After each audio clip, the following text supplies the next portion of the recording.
இன்றே டவுன்லோட் செய்து உங்கள் ஃபேவரட் ஷோக்களை என்ஜாய் பண்ணுங்க.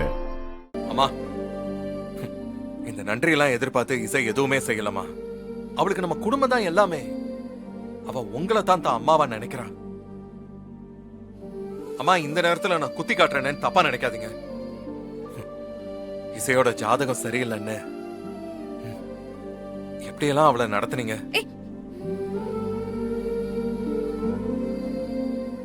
விஷால், இசை கொஞ்சம் இரு. விஷால், எதுக்கு விஷால் இப்ப அதெல்லாம் பேசுற? இப்ப எதுக்கு அதை சொல்லணும்? சும்மா இரு இசை.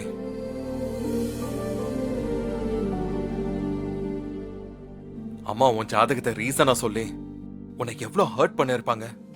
அப்பெல்லாம் நீ எவ்வளவு அப்செட் ஆன? இல்ல, அது எனக்கு தானே தெரியும். அப்படியெல்லாம் ஒண்ணும் இல்ல. சும்மா இரு.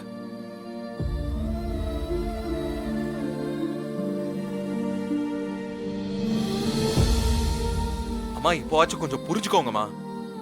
ஜாதகத்தை வச்சு இசையோட கேரக்டரை நீங்க ரொம்ப தப்பா புரிஞ்சுக்கிட்டீங்க.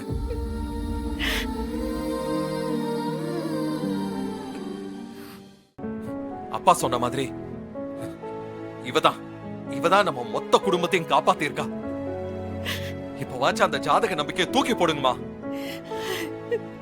மனுஷங்களை அவங்க நடந்துக்கிறத வச்சு மட்டும் பாருங்க.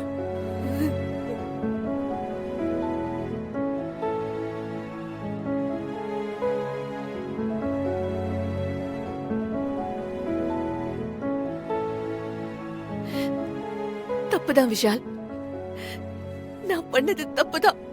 நான் தான் இசைய சரியா புரிஞ்சுக்கல. இல்ல விஷால், போதும் விஷால். இதுக்கு மேல அத்தைய நீ எதுவுமே சொல்லக்கூடாது. அத்தை, உங்க சூழ்நிலையில வேற யாரா இருந்தாலுமே இப்படிதான் அத்தை பண்ணிருப்பாங்க. என்ன இருந்தாலுமே நான் பண்ணது தப்புதான் அத்தை. நீங்க பேசின எதையுமே நான் பெருசாவே எடுத்துக்கல.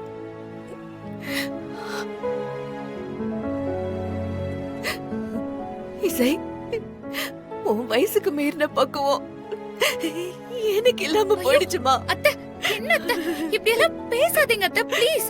நீங்க தான் அத்தை, நீங்க தான் எங்களுக்கு எல்லாமே. நீங்க உடைஞ்சு போறத எங்களால பார்க்க முடியாது. வர்ஷினி, இந்த அத்தைய மன்னிச்சிடுமா. அத்தை, என்னது நீங்க? அக்கா சொன்ன மாதிரி இந்த குடும்பத்துக்கு எல்லாமே நீங்க தான். தைரியமா இருங்க அத்தை. உங்களுக்கு உங்க பையன் அசோக் கிடைச்சிட்டாரு. இனிமே சந்தோஷமா இருக்க வேண்டியதுதான். ஃபீல் பண்ணாதீங்க அத்தை.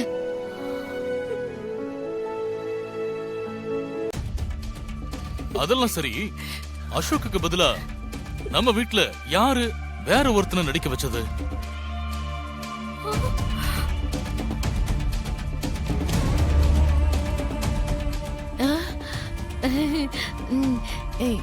இவன் எதுக்கு நம்மளே பாக்குறான்? அன்னிக்கிட்ட நம்ம பேரை சொல்ல போறானா என்ன? எனக்கு தெரியலக்கா, கொஞ்சம் அமைதியா இருங்க. எங்க அமைதியா இருக்க? என் உடம்பெல்லாம் பதறுது. அதெல்லாம் இன்னும் யாருன்னு தெரியலப்பா. ஆனா அசோக் மண்டபத்துக்கு வந்திருக்கான். அவனை மண்டபத்துல இருந்த யாரோ தான் அடிச்சு கடத்தி இருக்காங்க. அசோக் மட்டும் கண்ணை திறக்கட்டும், அப்ப தெரியும்.